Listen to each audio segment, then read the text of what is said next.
Hey, what's up, everyone? On today's episode, I'll explain why Jimmy Butler is the lion and Jason Tatum is the prey. I will also explain the number one pick, Wembanyama, why you got to say we'll see in SA. I also got a prey that Dre will go to LA, and then also a called shot for the WNBA.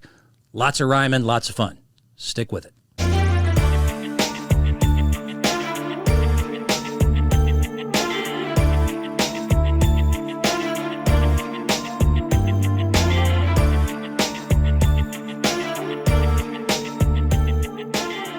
What's up, everyone? It's the Tricky Guy Podcast. Your host, Brent Bilski, a.k.a. Double B. Got plenty of things on my mind today, including Jimmy Butler, Jason Tatum, lion versus prey. We got a Wemby warning for all you fans in SA. I've got a prey for Draymond Green to go to L.A. and a called shot in the WNBA. I'm a poet, and I didn't know it, but I kind of did, and if you didn't like it, you could blow it. Hey, speaking of blowing it, let's get it right into the first thing. The Boston Celtics already lost home court advantage because Jimmy Butler is a goddamn dog. Shot clock at 3. Butler with Brogdon on him. It's a long 3. And good. Oh, Jimmy freaking Butler puts it in. Woo! Great call by Kevin Harlan, by the way. But yes, Jimmy freaking Butler upsets Boston Celtics. They get up 1-0 in the series as he had 35 points, 7 assists, 5 rebounds, and 6 steals, joining only like Allen Iverson and Michael Jordan to have a playoff performance of 35, 5 rebounds, 5 assists, and 5 steals. Just absolutely destroying people, winking at the Boston crowd at the end, which I'm sure they took wicked hard after he hits that. That was the dagger that kind of put the nail in a little coffin there. But even afterwards, because Jimmy is just got huevos the size of Ranchero Grande, supersized, you know what I'm talking about, gives him a little wink to let him know, like, yeah, 8 seed or not, we're here, dog. We're here for this. To start the conference finals. It was Jokic last night versus the Lakers, and now Jimmy Butler. What a performance in a wink. Jimmy's just a lion. Jimmy's just a damn lion, a dog, a beast, a pit bull. Whatever you need to call it, that is what Jimmy Butler is. And on the other side, Jason Tatum is, well, he's not, is he? Oh, Lord. 0 points, 0 field goal attempts in the fourth quarter. This guy Jason Tatum for Boston goes from Game 7, an elimination game against Philadelphia, drops 51, breaks my man Steph Curry's record, only lasts for 2 weeks for the best Game 7 performance. And you come back to Game 1 in Boston when you could use one in the Garden. I think they still call it the Garden. It should be the Garden if it's not the Garden. If not, I just whatever. But point being that, I mean, dude, what are you doing? What are you doing? You're the best player probably on the floor. I love Jimmy, but Jimmy's not as talented as you. And you don't put up any shots in a game 1 when you get, by the way, outscored 46-25 in the third quarter after you had a lead, after you had this thing sealed up. Boston is so like Golden State. Boston is everything that Golden State at their worst can be. As far as they've got all the talent, they have everything you need, they have the home court advantage, and they play with their food. They absolutely play with their food, and they just don't seem to understand the significance of each game. They got to wait till their back's against the wall. The Seabiscuit example I use, they got to be staring in the eye in order to seem to hit that other gear, and they're blowing another Game 1, and this is not the dude, and this is not the team. The Miami Heat are probably the greatest 8 seed we've seen in a very, very long time. Now, of course, they did get past Giannis and Milwaukee because of some injury there. But a lot of this, again, is just their leader. Their leader is a lion. He's a dog. He's a beast. Jimmy Butler. This is, I mean, look, everything that he does, everything that he says, it is becoming even more and more easy to just love this guy. Then you find out his backstory, which I've explained before in a previous podcast. 13 years old, kicked out of his own house by his mom. His own mom said, "I don't like the look of you." Kicked him out of his house at 13 years old. And you guys think that you have, mom issues maybe sometimes. No kind of sandwich, you're wrong. Mom was right. He was like, all right, Mom, you're right. I'm out of here. Had to bounce from home to home. Then he had to finally live with a buddy. He gets kind of adopted by their family. Then he has to, even though he was a good high school player, has to go to junior college. After he goes to junior college, he finally gets barely to Marquette. Once he gets to Marquette, he's not in the starting rotation, works his way up to the starting rotation. Then he finally gets drafted. He only gets drafted like the very end of the first round at the 30th overall pick. Then he goes from there to being on the Chicago Bulls bench. He goes from a bench to being just barely a role player, goes from a role player to being a starter, then goes from a starter to being a good player, an all-star, has to go to Minnesota. He feuds with Cat and other guys that don't want to compete, gets kind of mislabeled as all this other stuff, finally gets over to Miami and has a chance to win one year in the bubble, ends up barely losing, and has never really had a lot of help or the superstar a la the Damian Lillard kind of situation of, the Miami Heat are 6 undrafted free agents on that roster. They have 6 undrafted free agents on that roster. And the only reason they're anywhere close to this, Tyler Herro, by the way, Herro, whatever you want to call him, or however he says his name nowadays, isn't even playing, which is like one of the only true blue blood, high draft pick talents he even has on the roster. Yet they are up 1-0 on probably the favorites overall if you look at what they did last year and just overall talent that they have in Boston. They're up 1-0 again. This is now the 3rd series in a row on the road. They've gotten up 1-0, and it's all because of that dude. It's all because of that dude, because Jimmy Butler gets it in a way that most of us don't. After everything I just explained to you about Jimmy Butler, do you think he gives a damn about like, oh, we got pressure. Oh, we're on the road. Oh, my life's so hard because I don't know what to do. It's just, this is not... Yeah, like that type of stuff, the stuff that normally bums out a lot of these athletes with their anxiety and their crying and all the other stuff that they go through. Do you think that Jimmy Butler, after everything that he's seen, gives a crap about pressure right now, or that he's going to cry or break? Crying all the time. Quit crying. Just a push-up or something. Post-game. I love it. Post-game, again, this is just, you can see it when you see it, and you can also see when it's not there. You can see the lion in someone if they have it, and Jimmy Butler, maybe, cut from the old school cloth, cut from the Kobes, cut from the Jordans, cut from the Magics and Birds, the Russells, the ones that just are, you're going to have to take them down kicking and screaming, and they just understand this thing on another level. On just another level. So he was asked about like, wow, you guys are the 8th seed. And it's true. They are doing some historical stuff for an 8th seed right now. But ask Jimmy about it. And this is the answer. This is what you want to hear from your leader. This is what you want to hear from the best player on your team and the one that you rely on in the clutch, as he came through again in the clutch, winking at the crowd. Asked him about it. This is what Jimmy had to say. And if you go back all the way to that night against Chicago in the play-in, did you think then that something like this would be possible? Damn right. I did. Damn right. We did. And the best part about it is we still don't care what none of y'all think, honestly speaking. We don't care if you pick us to win. We never have. We never will. That's it. That's a rallying cry for the rest of his teammates, the underdogs, the multiple undrafted, the leader that never should have been there. Hell, even their coach used to be a video editor. Shout out to Miami for being able to really home grow a roster and a team that is now competitive, led by a top guy who is just saying and doing all the right things. Everyone heard that one. I don't know if other people heard the other one about just explaining just in general why and how and what is necessary to be the leader of a team. And like I said, if you've gone through what he's gone through, just understanding life on a bigger scale, this part here gave me goosebumps. I really feel as though with anything in life, if you get the opportunity and you have the belief that my teammates, my coaches, Coach Pat, ownership have in me to, kind of lead the charge along with Bam right now, anything is possible. Like, I'm playing at an incredible level because they're allowing me to do so. They're not putting a limit on my game. They're trusting me with the ball on the defensive end. And I think that's what any basketball player wants. That's what anybody wants out of life, is just to be wanted, be appreciated, and just let you go out there and rock. What else do I need to say about? He even said that little line about, knowing what it's like to be wanted. That's Let that sink in for a second. I'm going to, let that sink in for a second what he just said. In life and being a leader and a basketball player, but just anything in general, it's just good to be and feel like you're wanted.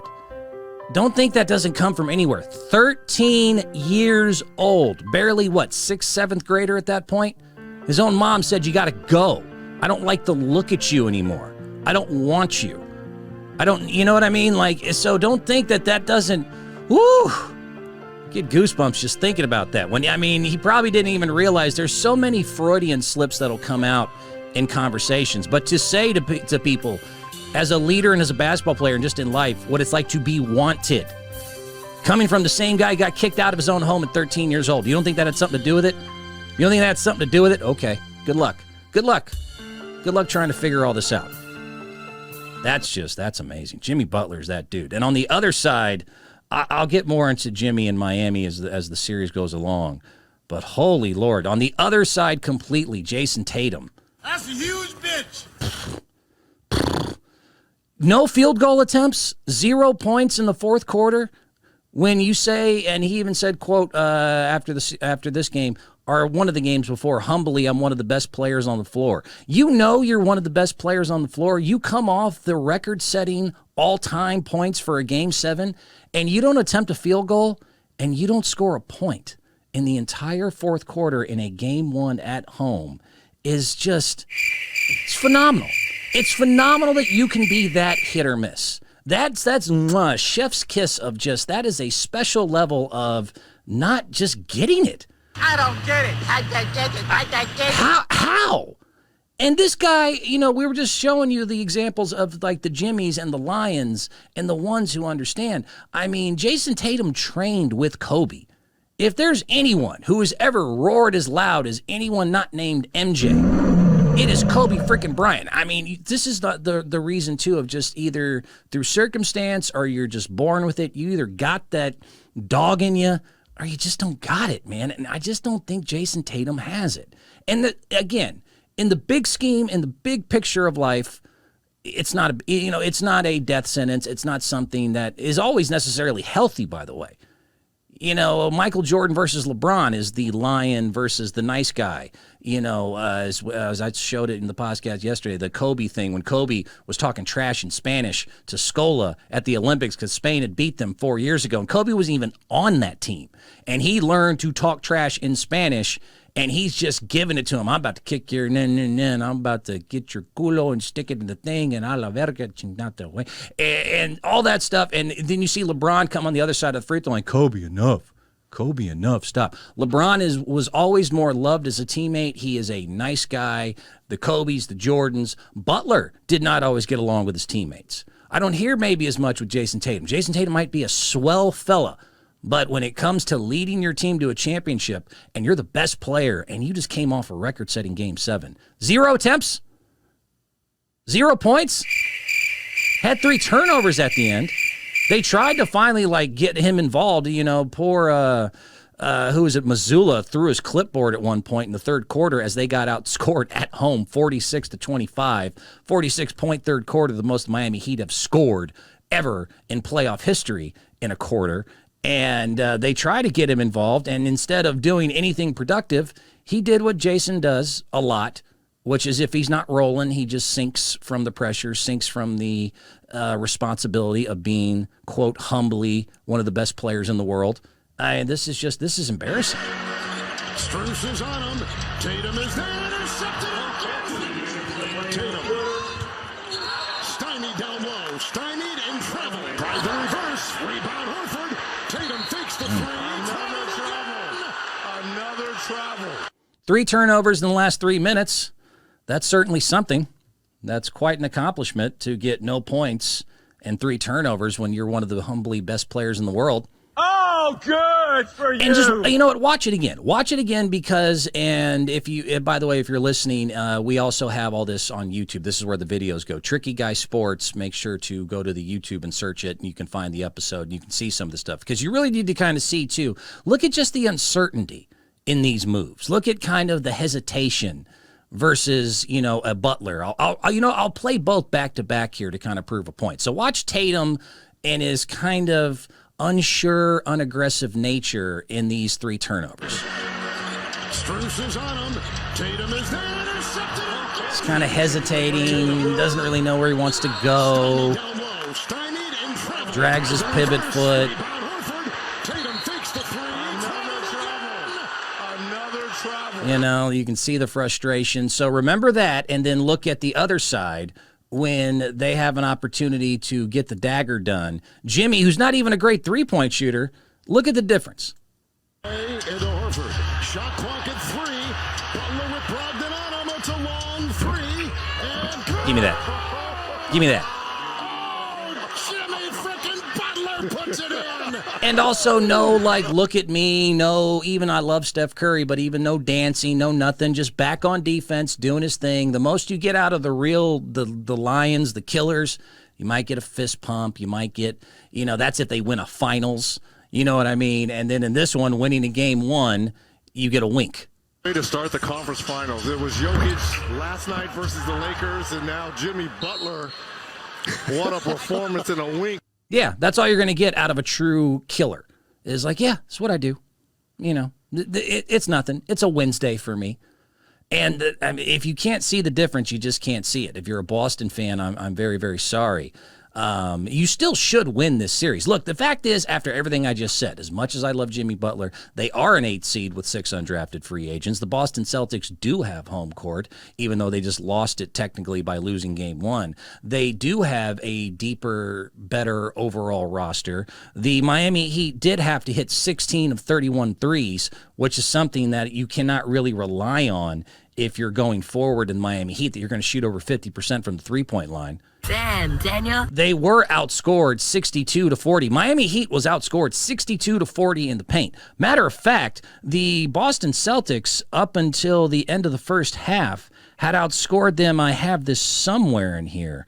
It was ridiculous. Yeah, 40-16. 40-16 in the paint was what the Boston Celtics outscored the Miami Heat in the first half. Damn, Daniel. They were up like 13 or 12 at that point. They had a 9-point lead going into the halftime, then give up a 21-point losing third quarter. But this team has such the roller coaster and the ups and downs and the swings that is all led by the man wearing the 0, who also got 0, which I just... Man, and to not even attempt shots is wow, Jason Tatum. Wow. Just don't get it, do you?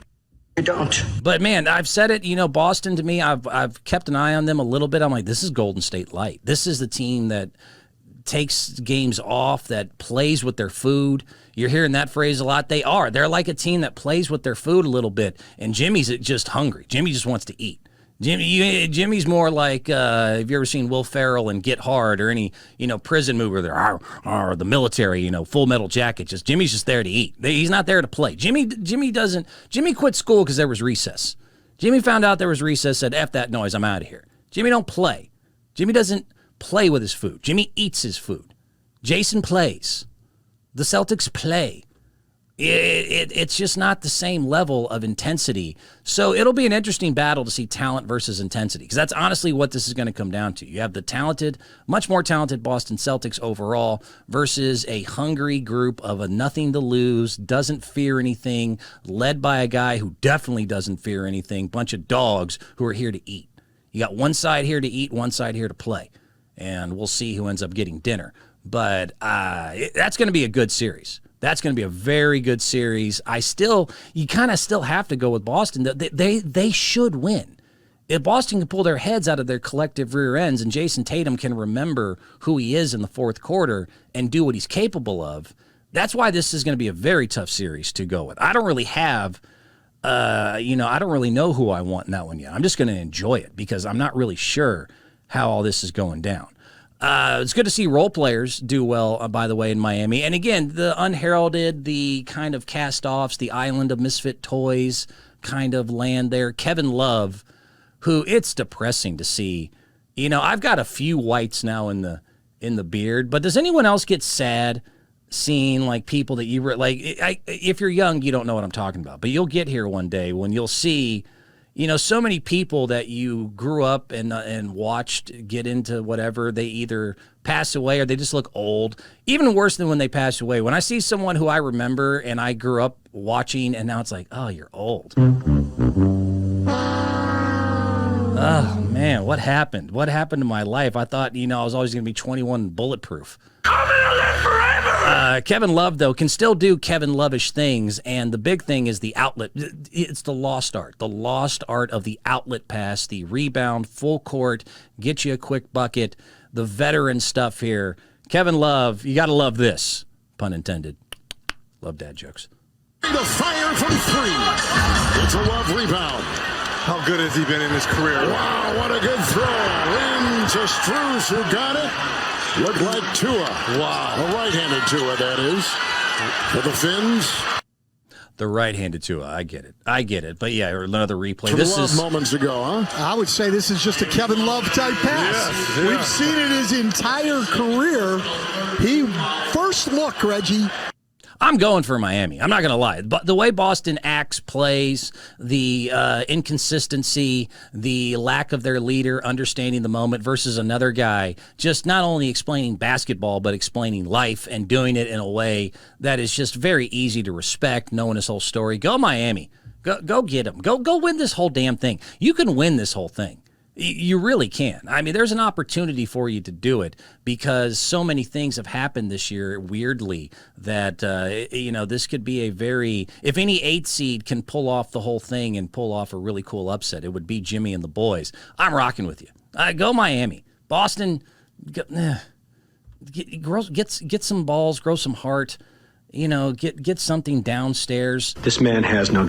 You guys are bothering me. And Jason Tatum, I'm sure you're, again, a swell human being, but 0 points, 0 attempts, 3 turnovers after a 51-point performance. I don't know. Do what you want, man. Do what you want, but you kind of miss me with it because I don't understand. I don't understand how you can do that. What I do understand, and I'm going to move on here too, because I got 3 more things I want to get into. Then I got some funny videos for you. The San Antonio Spurs recently, just yesterday, had a pretty huge frickin' day as they got the number 1 overall pick, which means they get Victor Wembanyama from France. And already everyone's gone crazy. Everyone's already saying this is the greatest prospect of all time. This is going to be the biggest deal in the world. San Antonio Spurs now are going to be right into playoff contention immediately and da-da-da-da-da, and everyone's going crazy. Well, then everyone loses their minds. Including their own fans out there in San Antonio. So this was they had a video of, they were watching the lottery draft that just happened. And where is it here? I know I have it, or else I'm going to go legally insane. Here we go. So they were recording it, and I want to say this bar, they even guaranteed, like, hey, if we get the number 1 pick, all drinks are on us, which, already helps out their excitement. But, I mean, they were already. San Antonio Spurs fans, I'll give you this. You've had a few down years. They're one of the most, I'm from Texas. I used to have to go to Spurs games. I used to be someone who cheered for everyone but the Spurs because hate them. That's what it is. I hate them. And their organization and everything they are. But their fans are rabid. I mean, everyone loved what the Sacramento Kings did. They're at least a tie. Sacramento Kings and San Antonio Spurs fans, both small market, rabid, kind of crazy. You know what I mean? They're not like in LA or New York that has every other sports team in the world. They kind of cling to what they got. They're really into their San Antonio Spurs down here in Tejas. And boy, were they excited. I just got to make a quick point, and then I want to move on to a couple other conversations. So, without further ado, this was right when they got drafted. Someone recorded this crowd live. Look at this crowd. We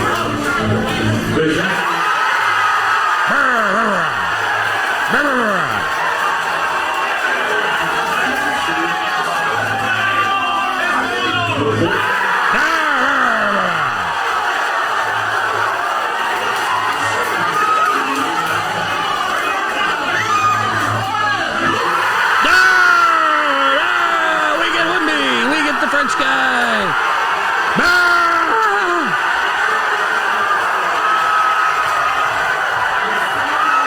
Listen to these psychos. They are crazy out there. They are so excited for Victor Wembanyama.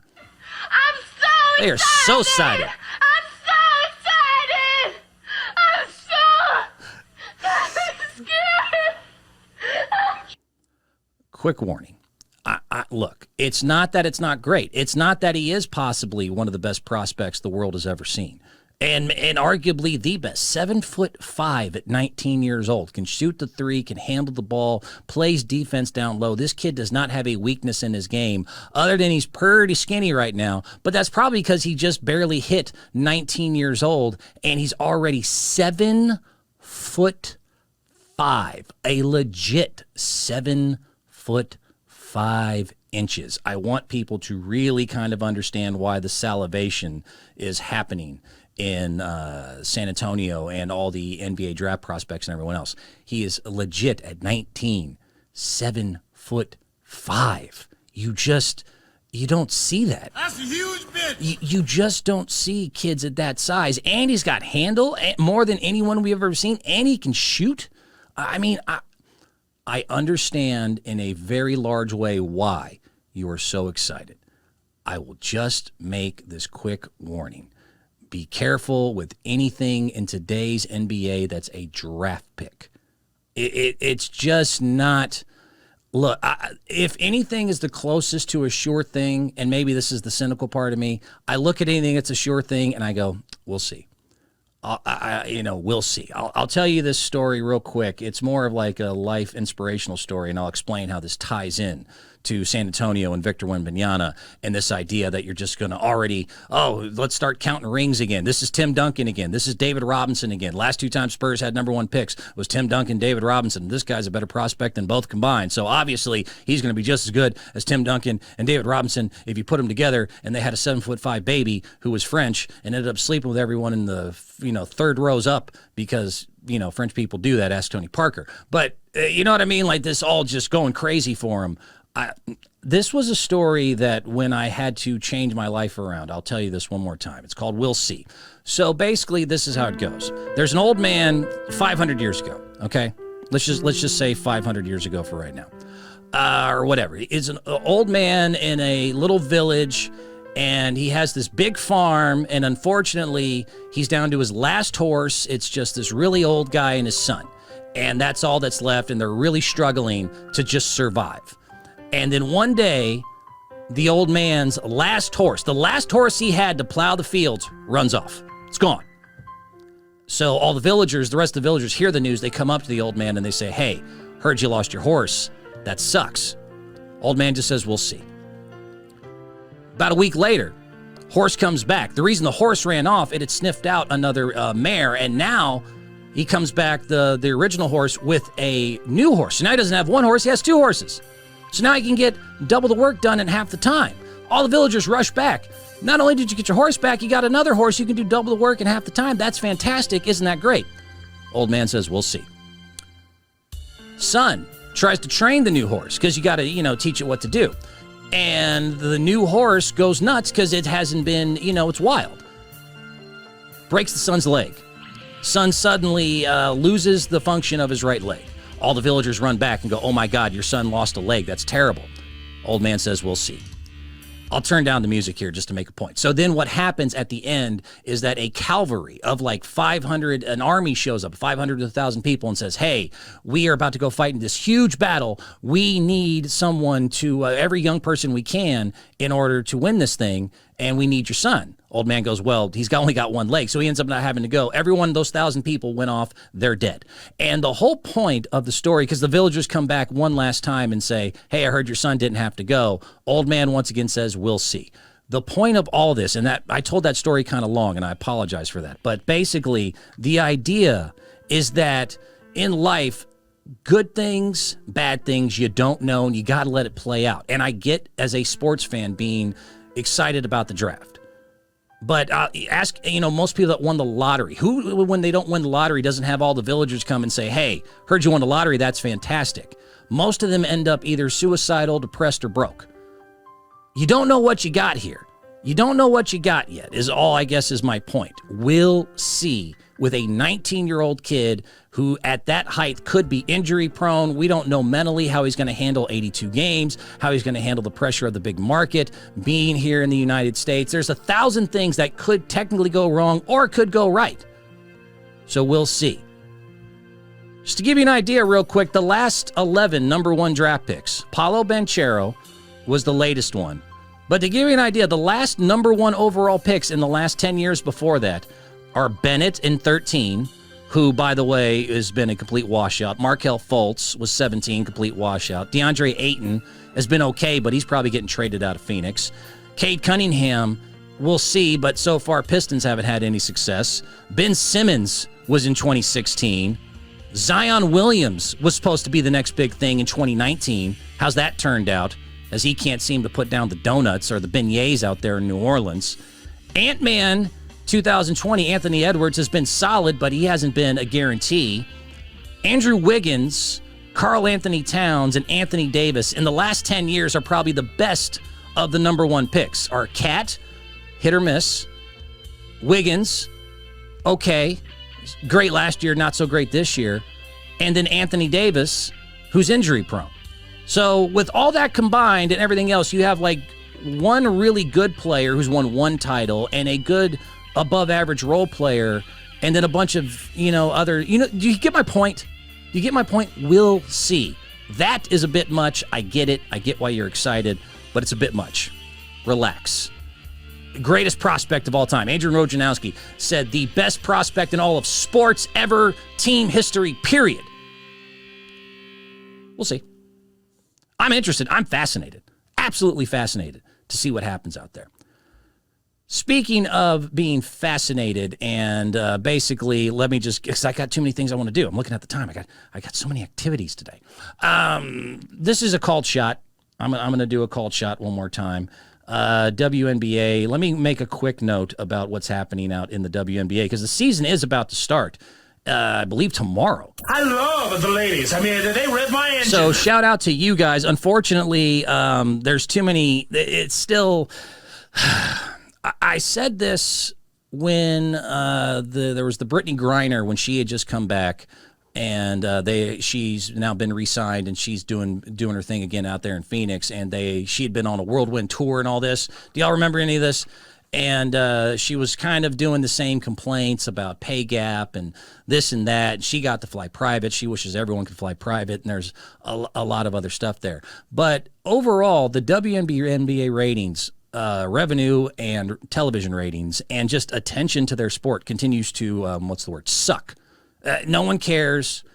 No one seems to really, like I said, I mean, it's starting tomorrow, and I had to... I found an article about it, but most people, if you say, hey, WNBA starts tomorrow. I don't care. What's going to happen? Who's going to win the title? No one cares. It's more, and I said it before, and I'll say it again. It's more than just the basketball. It really is. It really is. So I got to do, I'm having fun right now playing with my computer here, but I call this called shots when I say something and I get it right, and then I have to prove my point again. So here we go. Little segment I don't use every episode, but when it's, appropriate, I do it. Shots fired. Shots fired. He's calling his shot. So there you go. This is about the latest thing. Did you hear about Becky Hammond and the Aces? Becky Hammond apparently was accused of bullying by a former player who got traded away and said it's because she was pregnant at the time, and that's the reason she got traded, and this is unfair, and There was this like giant investigation by actually not by the WNBA, outside 2 former prosecutors, one that worked for the U.S. Attorney's Office and another one that worked for the District Attorney's Office. This is how serious this got here. The Becky Hammond, who has been, by the way, linked into possible head coaching jobs in the NBA for the boys out there, which would be obviously historic. And she's good. She's a very good coach. Has been an assistant for the San Antonio Spurs. It has a pedigree and a resume here. And she got suspended for a couple games, and they lost a draft pick because one of their former players was able to get an investigation to say that she was traded unfairly and that Becky and them mistreated her because she was pregnant, and that's why they got rid of her. It's a lot. It's a lot to take in. And unfortunately, with the season starting, that's the only big story that really came out. And that's my point. So I was talking about this before with the Brittany Griner thing, and I want to make a quick point, and then we're going to continue to roll here. I want to mention Draymond Green, what's happening out there in Golden State. But I said this, I'll say it again, or I'll let you hear it one more time. What I told the WNBA and anyone that's a fan of it, be very careful what you're doing. And the reason your ratings and your lack of revenue are there is not this whole all men don't love the sport and if only men supported women's sports and that's crap. It's a load of crap. So let me go ahead and play it. And because I don't have the video, once again, I will put up the picture of me in a cartoon tuxedo t-shirt riding a phoenix with a flaming microphone because it's my segment. I'll do what I want. But be very careful because I'm watching. There are support for women's sports. There are athletes in your sport, WNBA, making money, making more money. And the biggest thing that I notice, they don't worry so much about the platform. They don't worry so much about speaking on divisive issues. Again, whether you agree or not, police brutality is obviously, a more sensitive one. But even things like LGBTQ, abortion rights, they're very outspoken in a lot of different ways. I looked up the top 25 most outspoken athletes, and 3 of the top 25 were WNBA players specifically. The WNBA players love to talk about a lot of things that don't involve basketball, and it doesn't seem to be helping out your ratings, your pay, any of that at all. Freedom of speech is not freedom of consequence, and that's going to be a hard lesson maybe you guys need to learn. All right, I'm done. I'm done with all that. I want to move on. And I'm done with playing that called shot. But I told you before, and I'll say it again. Yes, unfortunately, when I think of WNBA and I think of the top stories, right now it's continued. Usually, if I see a WNBA thing make the headline, it's usually something that involves someone complaining. Either, I've been treated unfairly, or pay gap, or that's usually some sort of quote or something political, something drama related, or it's Brittany Griner and what happened with her in the whole Russia thing. I don't hear much about basketball. And it's not like, and I will re-say this because it really does need to be reinforced. Women's sports can make money, especially, I don't want to hear this nonsense of, because it's women's basketball, men don't watch women's basketball. All you got to do is look the level below you. Look again below you in college. NCAA women's basketball is record-setting right now. It has got all sorts of excitement. I went nuts watching it. It is not this idea that there is no room or there's no money to be made for women's sports. I love the ladies. They rev my engine. What's important, though, is when I think about NCAA women's basketball versus the WNBA basketball, I don't think about Brittany Griner. I don't think about political rants. I don't think about, I got mistreated and I got traded because I'm pregnant and I've been bullied and I'm a victim and no. And all this whining and complaining and all this other stuff. When I think about women's college basketball, I think about the fact that Angel and Caitlin are back next year. I think about the big headline, Haley Van Lith. This is, if you give us a storyline, any sports fan will join you.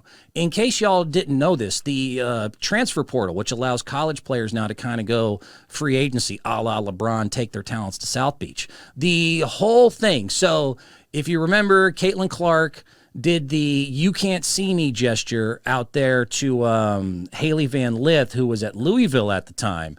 The wrestling, even John Cena himself, the wrestler, was like, hey, that's funny, saw that it happened. It's still real to me, damn it. Then in the NCAA final, which, by the way, was the most watched NCAA women's game of all time, 9.9 million viewers, 2.5 more million viewers than even NBA finals average. So there you go. What does that do? Does that blow your mind? Full circle, Haley Van Lith, the one who started the whole thing with, she's the one who took the "you can't see me" gesture, has now transferred over to LSU to go now team up with Angel Reese, who basically stuck up for her by doing it to Caitlin Clark and started the whole controversy. So now do we not only have Caitlin returning, we have Angel returning, we have the South Carolina team, by the way, Dawn Staley and them, who I'm sure are nice and pissed off because of everything that happened to them and the upset that they took. And so now you got multiple storylines, and then even the little, out of nowhere, taking her talents to LSU. Now you got star player Van Lith. Who saw that coming?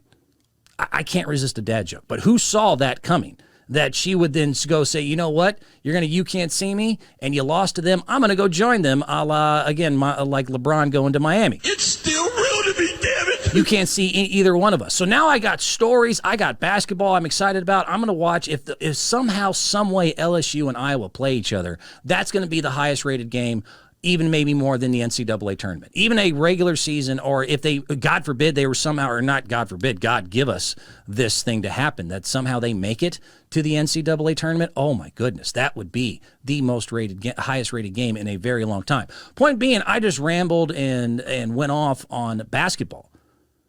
Every time I talk WNBA, when I do have to talk about it, it's some sort of drama, it's some sort of nonsense, it's some sort of complaint, it's an investigation, it's a bunch of just things that aren't interesting to the average sports fan. So it just is what it is. Becky Hammon did respond because obviously she's a little ticked off. Of course, she's saying, look, not only did we not do that for, just the fact that I'm just a dick and I just felt like trading away someone I was friends with, they ended up getting Candace Parker and Alicia Clark and another player. So they got three players, one of those being Candace Parker, who's arguably the greatest player of all time, even though she's older, for one, because of the contract and money situation. And the idea that maybe that had something to do with it, and not, I don't know, that Becky hates a pregnant woman, or that she's like, oh, she can't, she's having a kid. Even though I'm a fellow woman, I'm just going to hate on her and have her traded away. And it's once again, it's just, it makes you not like, it makes you not want to support. It doesn't make you empathize at all. Even though, they only make on average $100,000. Just so you know, that's how much the WNBA is quote unquote struggling. The average player makes $100,000. So, and that has everything to do, by the way, with the fact that you only make $60 million in revenue versus the WNBA's $60 million and the NBA's $10 billion. I said it before. That is 0.6%. That is 0.6% of, not even 1%. It's 0.6% of what the NBA makes. And the fact is, you still make $100,000 and you continue to complain about how hard your life is and how you don't have enough money and how you can't support your families. Now you got players getting traded away for all-time legends saying it's only because I had a kid and she just da-da-da-da. And Becky's a no-nonsense lady, so she responded to this, I think, pretty fairly. Let me make sure and find out where I know I got it. I know I got it. I do my preparation. There she goes. Becky Hammon responded to this nonsense, and then I'm going to move on to more nonsense, going back to the NBA, and we'll just continue to roll along here. I handled De'Erica with care from day one when she told me, and she knows that. And like I said, once I make the phone call that the decision's been made to move her, that's when everything kind of fell apart. We made the decision to move Hamby because we could get 3 bodies in for her one contract. And we wanted to get 3 more people in. I think it's very evident who we signed on why we made the move. It was never an issue, and it was never the reason she was traded. It just wasn't. It came down to math and business. That's all it was. Nothing personal. Hamby, like I said, I had a great relationship with Hamby the whole time, which is why she probably felt the way she did. It feels like a betrayal, but like I said, it's a crappy part of my job, but somebody's got to be the bearer of bad news. Yeah, and so right now, I think college, I think Caitlin Clark, I think Angel Reese, I think Haley Van Lith, I think South Carolina, I think I can't wait to watch the games. And I think WNBA, unfortunately, I think whining, I think complaining, I think the free Brittany Griner thing, I think political statements, I think statements about, LGBT and other things that are important, but, just more use of this quote-unquote platform, complaining you don't make enough money even though you make 6 figures. I don't think about basketball. And that's on you. That's not on anyone else. That's no one else's fault but y'all's own. You know what I mean? Like this idea that you have no responsibility or no accountability for why I'm associating that versus what I do with college. If you don't want to blame yourself, don't. Fine. But you guys really need to take a real look at like what are you doing and what's important and what's really causing everything to go kind of not to where there's just no discussion. No one really cares. No one really cares. And it's your fault. Look at me, son. It's not your fault. Being responsible a lot of times is about accountability. That really is. I've learned that the hard way. I had to learn and understand how many things in my own life, when I had to change things, were my fault. Speaking of accountability and being your own damn fault, Draymond Green. Oh my God. Look at me, son. It's not your fault. Then I got some funny videos I want to get to. The Golden State Warriors are in quite the transition mode right now. It's a sad time to be a Golden State Warriors fan because, unfortunately, this looks like this could actually be at least a very strong consideration for the end of a dynasty. You know what I mean? The end of a group that really got it together with Steph Curry, Klay Thompson, Draymond Green, losing the way they did to the LA Lakers. Yeah. This might be the straw that breaks the camel's back because of the Jordan Poole signing, needing Andrew Wiggins and some other young guys trying to get the new core that the big three, quote unquote, of Draymond Green, Klay Thompson, and Steph Curry, you might have to go ahead and bust that unit up. And a lot of people, when they're talking about moves the Warriors need to make, are looking at the Jordan Poole situation, even though I don't think you could trade him for a bag of potato chips with his contract and the way that he played in the playoffs. Other people are pointing the finger at Klay Thompson. I'm going to point the finger where it deserves to be pointed, and I'm going to point it at Draymond. Unfortunately for me, and for everyone else who's a Warriors fan, the ones that are in charge are the total opposite.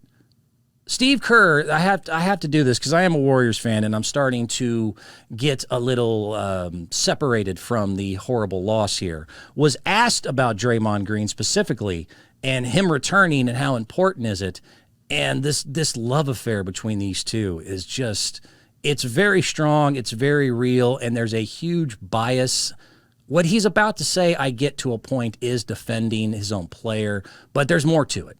There's honestly more to it, and the stats do not prove what Steve Kerr is about to say, even if it is him being a head coach and speaking publicly. There's more behind what he's trying to tell you here. Yeah, I mean, look, if Draymond's not back, we're not a championship contender. We know that. And he's that important to winning and to who we are. So I absolutely want him back. And, I mean, you could see it in his face. I could try to turn it up and play it one more time.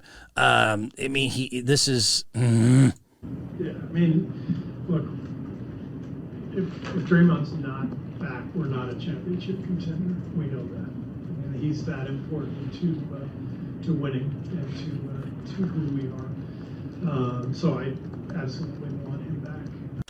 When I say for the entire time I've been a fan of Golden State, to watch the complete bias and love affair that Steve Kerr has had and the constant enabling and never holding him accountable to any certain level has been one of the most frustrating sports fans experiences of my life. Frustrating. It's frustrating. It's frustrating. So everything he just said, I'm sorry, is a load of crap. Everything that he just said, I do not, and I'm a guy who likes this team. This idea that of all the things that need to happen and things that need to be done and moves that need to be made, maybe getting a big finally to join 2023 era of the Jokic's and Davises and the Giannis's and everyone else who's succeeding with bigs and no longer continuing to try to do this stupid-ass small ball, which bit them in the rear end completely this season. You know, re-signing maybe a Klay Thompson, trying to figure out the Jordan Poole situation, but the idea that Draymond, that they can't do it without Draymond, is just biased nonsense. The fact is, and this is just, I'm going to go to facts here. I know Draymond's got a podcast somewhere. I hope someone brings some of this stuff up to him. Your ego has officially outweighed your value.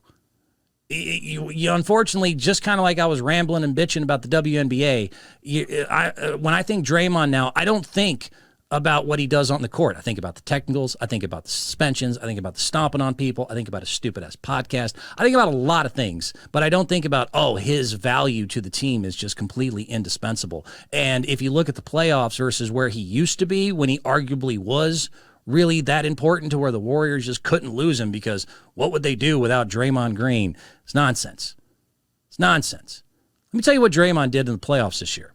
And I read. In the entire playoffs this year, Draymond Green was averaging 9.4 points, 7 rebounds, 7 assists on 25% shooting from threes. He was a complete offensive liability, and this idea that Kerr is clinging to that he could put him at center got the Warriors destroyed by Anthony Davis and the Los Angeles Lakers, LeBron James, hell, even Vanderbilt. Reeves was getting in there. The complete goofy discrepancy in fouls, the discrepancy in rebounding and points in the paint that continued to haunt them all year.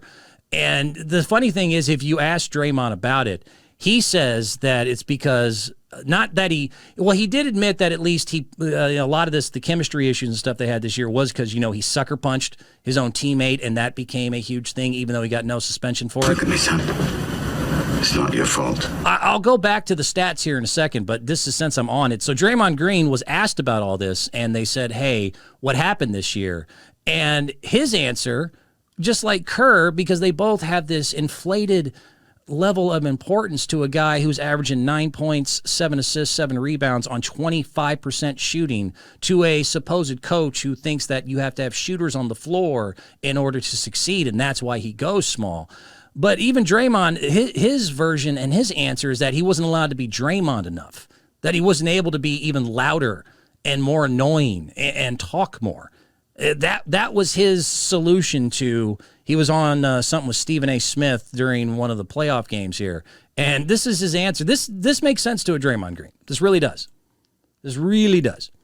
Are you still playing if that stuff with Jordan Poole didn't happen early in the season? I absolutely think so, because I still think the fact of the matter is it's going to be hard. I don't really think anyone could beat us, and I know we just lost. I'm not taking anything away from the Los Angeles Lakers. They're competing at a high level. They're a good team, so I'm not taking anything away from them. But I think the reason that we are still playing, like, we didn't lose. We're not playing right now because we lost to the Los Angeles Lakers. We're not playing right now because when you speak about the fouling, when you speak about all of the slippage that we had as a team on the road, not being able to come together, none of those things happen if that doesn't happen, because the voice that I am and the departments that I lead this team in, there was a ton of slippage due to me sitting back, me not saying anything, me trying to allow that situation to play itself out and giving it time to heal. Draymond Green's, in case you need a re-encapsulation of what he just said, solution was that he didn't talk enough, that he wasn't loud enough, that he wasn't vocal enough. That's dopey talk. That's dopey dum-dum talk. Yeah, Draymond, of all the things I think about what do you need to do more, it's run your mouth more. That's what, there you go. That's the solution. Not that, the small ball era is done. Not that you now have become just horrible at three-point shooting to the point where you're like a Dennis Rodman-like defensive or offensive liability. Not that Steve Kerr clings to you too much and continues to run out layups that are getting destroyed down low. And even though you had big turnovers, by the way, in these playoffs, just to give you one more stat involving what happened this year in the playoffs. So like I said, if you look at when Draymond was good, like the 73-9 Warriors, who, by the way, why did they end up losing in the 3-1 comeback? A lot of it was because, I don't know. How about the fact that the most important championship, heart and soul of the team was suspended in that finals for Game 5 when they were up 3-1 because he couldn't stop kicking people in the balls. He kicked him in the ding-ding. Maybe that had something to do with it. But when your value was truly valuable as far as what you did on the court, not all this talky. When he was really good in the playoffs, Draymond Green that season averaged 15 points, 10 rebounds, 6 assists on 37% shooting from threes. I mean, he was really good. He really was. He could do everything. He was, a passer. He could score. He'd rebound, focus defensively, was always, like he says, vocal. When Draymond was on and he was, not so just driven by his giant fat head, he was actually very beneficial. Again, 15 points, 10 rebounds, 6 assists, and continued to shoot 37% from threes that entire playoffs.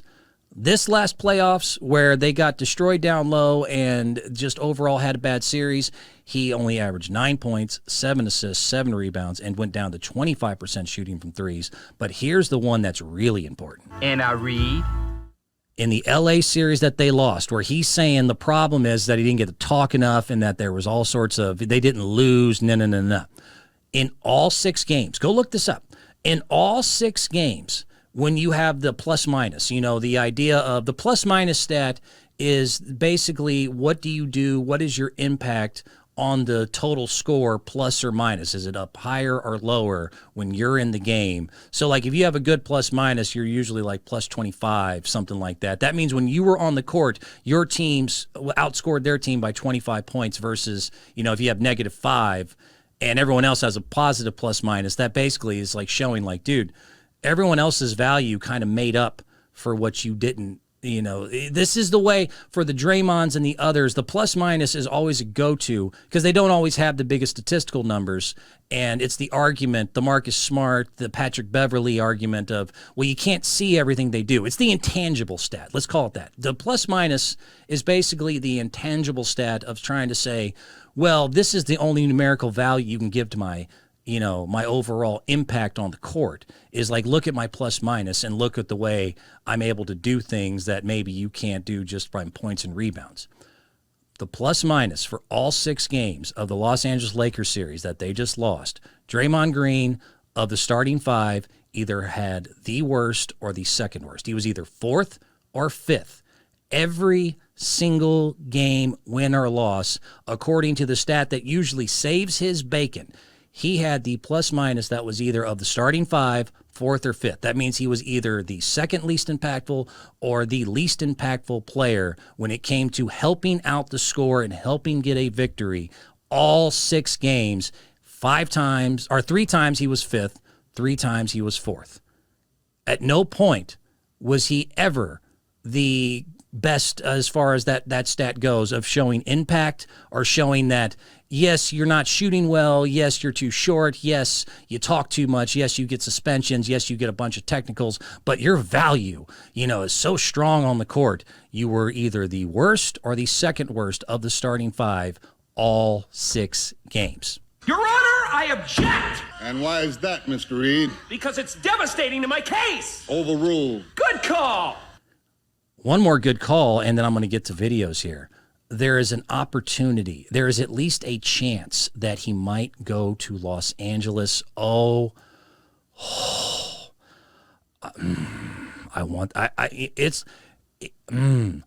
I would want, oh my God, that is just a twofold, please one day let this happen. So Draymond Green was rumored to maybe go to Los Angeles because he is an upcoming free agent. He's going to opt out most likely of his contract and look for one more long-term deal. And the Golden State Warriors have this humongous luxury tax with all these signings and everything they've done that it looks like that, and with the new CBA that came out, there's all sorts of, their luxury tax is like $245 million estimated because of all these new multipliers and all these new things that happen to where they really punish teams for going over the salary cap, that their $245 million is the same as the next 7 teams underneath them combined. They are spending way too much money. Too much money. And right now, between Clay or Dre, I'm sticking with Clay. At least he has value I can put on the court, and I can see his impact versus, and also doesn't have all the nonsense and the bitching and the whining and the suspensions and punching people and all the other stuff.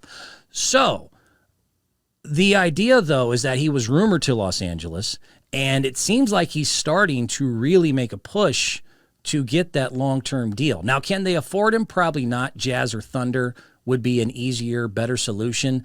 But after the series, he was praising Austin Reeves. They asked him about the Wembanyama stuff, and he used it as a way to just completely gush about LeBron James. He continues to gush about LeBron James, the LA Lakers. He's been doing this for a few years now. And he's also, by the way, a member of Clutch Sports, which is LeBron's agent, his buddy, all the way back from when they were, in high school together. He's part of the Clutch Sports family there. And so there's a million little connections. But even when they asked him about the Wembanyama kid, San Antonio fans, just to give you an idea of how much he seems to be, because Dre, for a lot of things, he's dumb smart. He does dumb things, but he's actually pretty smart. I think some of this might be, he's a recruiter. Ask Kevin Durant and the Warriors back then, who was with the biggest recruiter. He knows how to play the offseason game. And it looks like maybe he's trying to put in for maybe a ticket to L.A.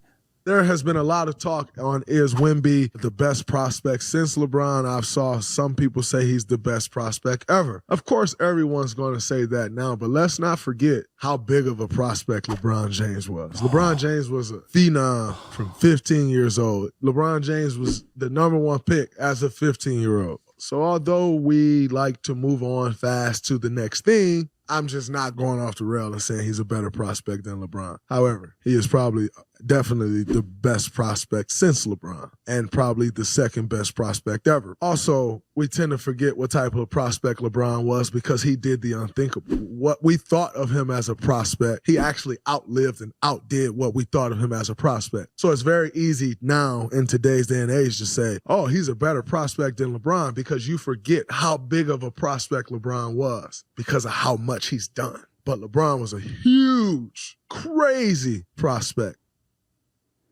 You're a huge something, all right, since he's talking about huge things. That's a huge bitch. But, I mean, I do not put past all of that just over the top. Oh, LeBron outlived and did all this other stuff. He's complimenting Austin Reeves. He is represented by Clutch Sports, which is LeBron's agency, basically. Paul's the one who runs it. But, I mean, that they basically just ask LeBron, who do you want and where do you want them, and they do it.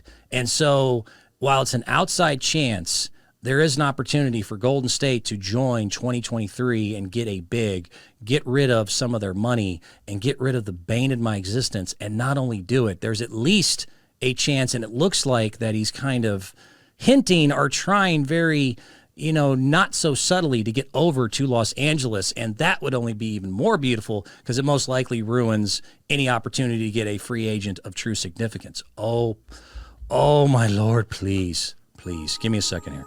Give me a second. Baby Jesus, 6 pound, 2 ounces. Can you please rid me of the Kerr Draymond love of Mr. Sucker Punch, 18 texts a year, constantly suspended, turnover prone Draymond Green. Can you please do that? Allah, I pray to you, I swear right now, please send more bark than bite, can't shoot to save his own life, to a team in LA that needs shooters and would only make LeBron's chances of winning the title even less likely. Oh, Hindu god Brahma, please send the loudmouth bane of my existence who had the worst plus-minus in the LA Lakers series and is nothing more than a just barker. Can you please send him to Los Angeles when he last showed me he chokes when it counts? Oh, Buddha, can you please cripple LeBron and deal with all of the turmoil that he would have to deal with by sending him one of the most just impossibly just difficult human beings to try to have them fight for the leadership of the team and who can be the most intangible of the intangibles, and watch their chemistry just completely collapse and end the rest of that nonsense so I never have to hear about 6 rings or anything close to it and just completely kill that argument. Oh, even the one that rhymes with my mentology. Can you please free Golden State of this thing and get us the money to go get a true center, a 7-footer, a young athletic 7-footer so he can block shots, protect the rim, get Kerr's just goofy, just obsession with this guy gone, and I can watch them evolve into a new era. If any one of you 5 gods can do it, I will. Oh my God, even the one, my knowledge, I'll get so clear for you. I will get so clear for you.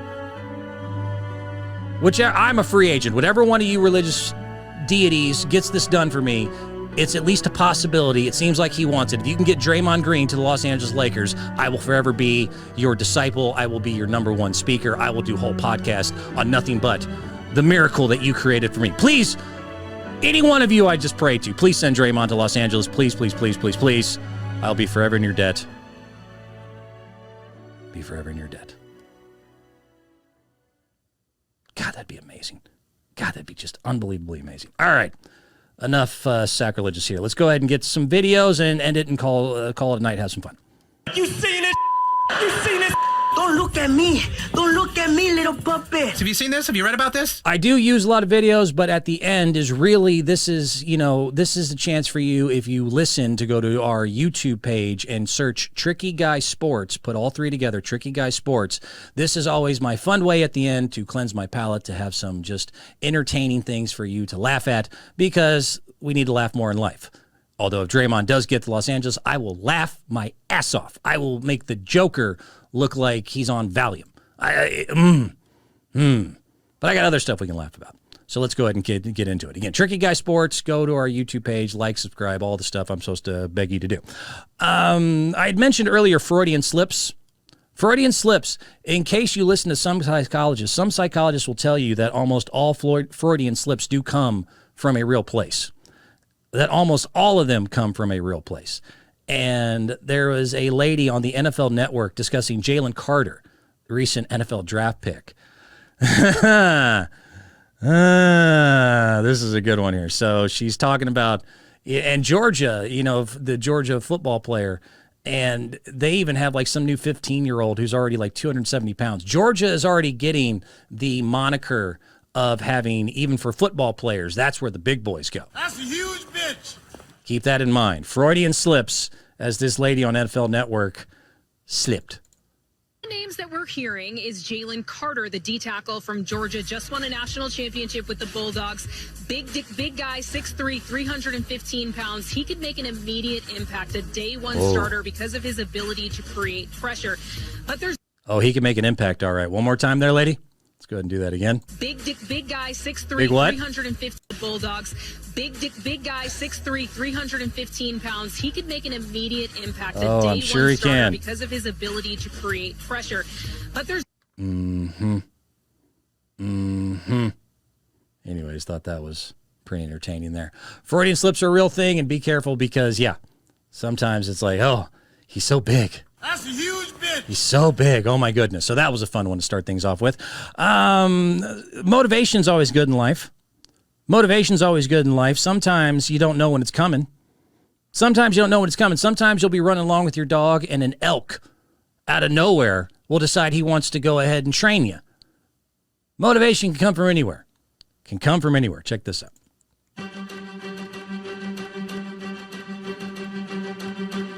Oh, you guys jogging? Word? Yeah, I'm gonna need you to pick up that pace, dog.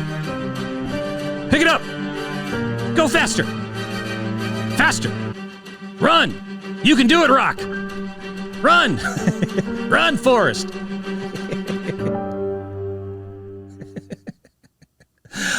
Maybe that's a deer. I don't follow. I'm not a hunter. I don't really know much about it. But one more time, yeah. So this poor bastard's just jogging along with his dog, and I guess, that deer decided, pick it up, man. Trying to burn some calories. Let's burn some calories. Let's get this thing started. Get around that curve with some focus, with some energy here. Didn't bother the other old guy's dog, so clearly the deer had some motivation. You can go faster than that, buddy. Come on. Come on. Come on.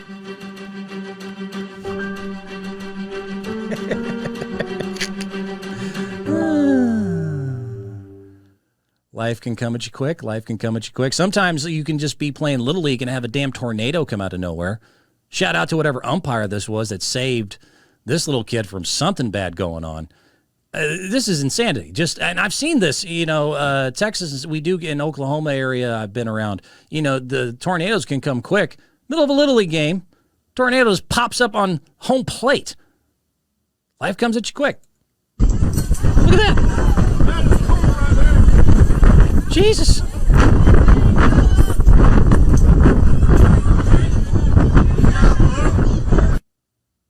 Might help your curveball to have, a giant tornado go on in the middle of the field there.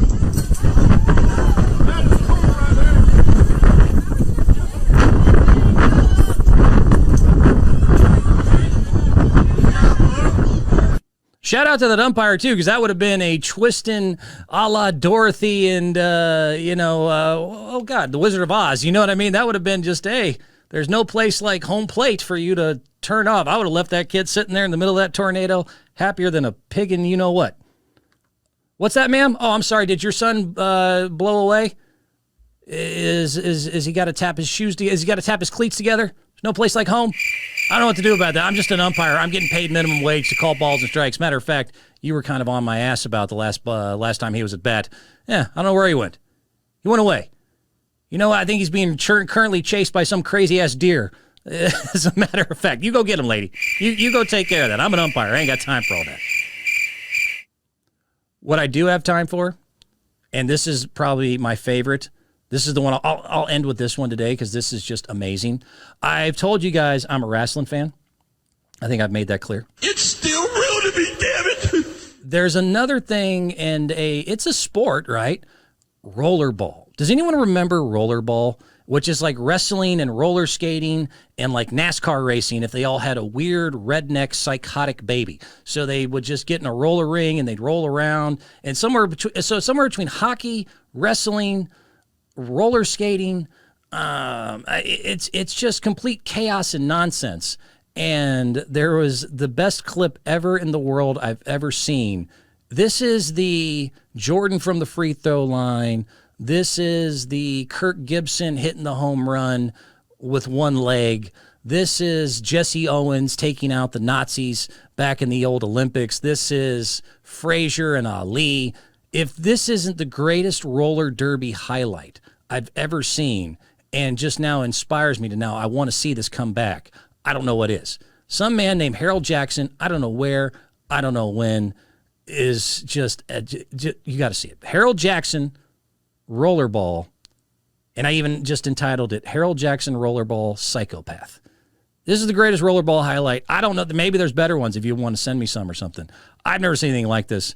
This dude is the epitome of the beast, of the dog. Check this out. Are we losing?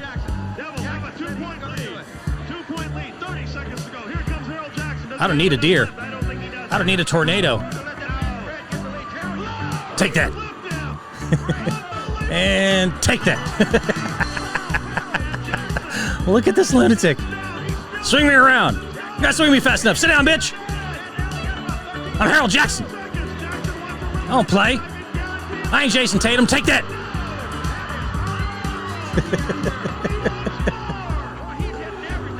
Yeah, you sit down too.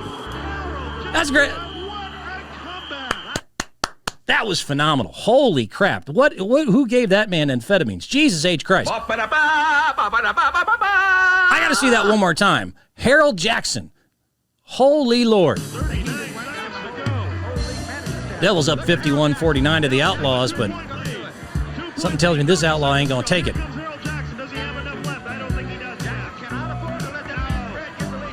Nah.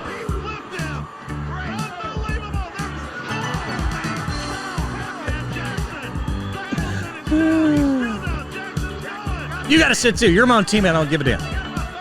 That's amazing.